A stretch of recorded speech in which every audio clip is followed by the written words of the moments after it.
Hello students, how are you all? Hope you have liked the previous classes and today it is 18th class and we are studying tenses और आज हम लोग past continuous tense पढ़ेंगे। Identity of this tense is रहा था, रही थी, रहे थे, यानी जिस सेंटेंस के लास्ट में रहा था, रही थी, रहे थे आएगा उसे हम past continuous tense कहेंगे।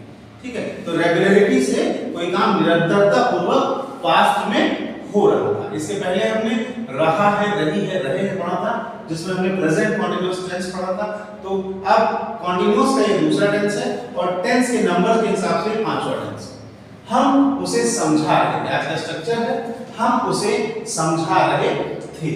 और इस सेंटेंस का जो स्ट्रक्चर है वो है subject plus was, were, verb in its ING form and object. अब इसका ट्रांसलेशन देखें, इसमें सब्जेक्ट है वी, वी का मतलब हम, शाब्दिक अर्थ होता है हम उसे समझा रहे थे। रहे थे के लिए हम वाज, वर में से हमें एक सिलेक्ट करना है। हम यहाँ पर देखते हैं सब्जेक्ट में, अब यहाँ पे जैसे कि सब्जेक्ट आया हुआ है तो सब्जेक्ट आप इसको देखें पहले। सब्जेक्ट में आई हो सकता है, वी हो सकता है, यू हो सकता है, दे हो सकता है, ही, शी, इट, किसी का नाम या कोई रिलेशन हो सकता है। तो आई के साथ आप यूज करेंगे वाज का। यहाँ पे I as a singular treat होता है, ठीक है। इससे पहले हम आई को एज ए प्लूरल ट्रीट कर रहे थे, यहाँ पे I as a singular treat होता है। इसके पहले हमने आई के साथ एम यूज किया था, यहाँ पे हम आई के साथ वाज यूज करेंगे, जबकि हम वाज का प्रयोग ही, शी, इट, नेम और रिलेशन के साथ भी कर रहे हैं। इसी के साथ अगर सब्जेक्ट होगा वी, यू, दे, तो यहाँ पर हम वर का प्रयोग करेंगे, ठीक। आई का मतलब मैं, फिर से रिपीट कर लें, ही का मतलब वह फॉर मेल्स, शी का मतलब वह फॉर फीमेल्स, इट मतलब यह, नेम किसी का नाम, रिलेशन मतलब कोई संबंध, पापा, मम्मी, भैया या दीदी। वी का मतलब हम, यू का मतलब तुम और दे का मतलब वे।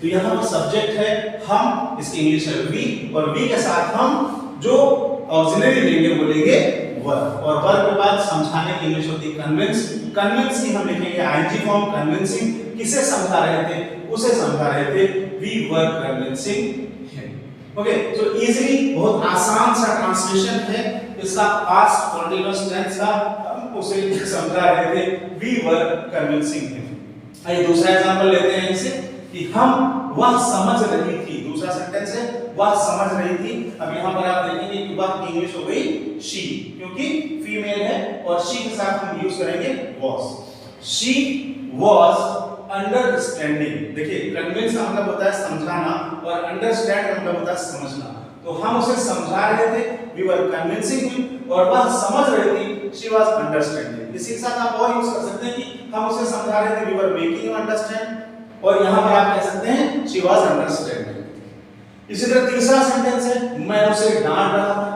अब डांटने के लिए हम यहाँ पर आई के साथ वाज का यूज करते हैं। मैं उसे डांट रहा था, आई इसके साथ हम यूज करेंगे वाज। स्कोल्डिंग, डांटने की इंग्लिश होती है स्कोल्ड, आईएनजी फॉर्म लगेगा स्कोल्डिंग, और उसे डांट रहा था, आई वाज स्कोल्डिंग हिम। अगर गर्ल होगी तो स्कोल्डिंग हर भी लिख सकते हैं, ठीक है। अगर बॉय को डांट रहे थे तो स्कोल्डिंग हिम कह देंगे। तो I was scolding him.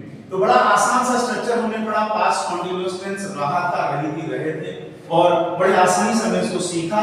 Subject के साथ हम कौन सी ऑक्सिलरी यूज करेंगे इसको अच्छे से ध्यान दें। इसको हेल्पिंग वर्ब या सहायक क्रिया कहते हैं। तो पास्ट कॉन्टिन्यूअस की हेल्पिंग वर्ब वाज और वर होती है। सब्जेक्ट के साथ किसका यूज करेंगे ये मैंने आपको बता दिया है। अब आइए थोड़े से एग्जांपल हम लोग इसके देख लेते हैं। जैसे पहला एग्जांपल है हम उसे पढ़ा रहे थे, ठीक है, हम उसे पढ़ा रहे थे प्रैक्टिस में। इसका ट्रांसलेशन आप अपने मन में सोचिए, मैं आपको बताता हूं। हम English we were teaching him, पढ़ाने की इंग्लिश टीच होती है, हम उसे पढ़ा रहे थे, वी वर टीचिंग हिम। अगला सेंटेंस है वो गाना गा रही थी, तो वो की इंग्लिश क्या होगी? She was singing song, she was singing song. उसके बाद आगे की प्रैक्टिस है पापा टीवी देख रहे थे, पापा सिंगुलर, पापा वाज वाचिंग टीवी।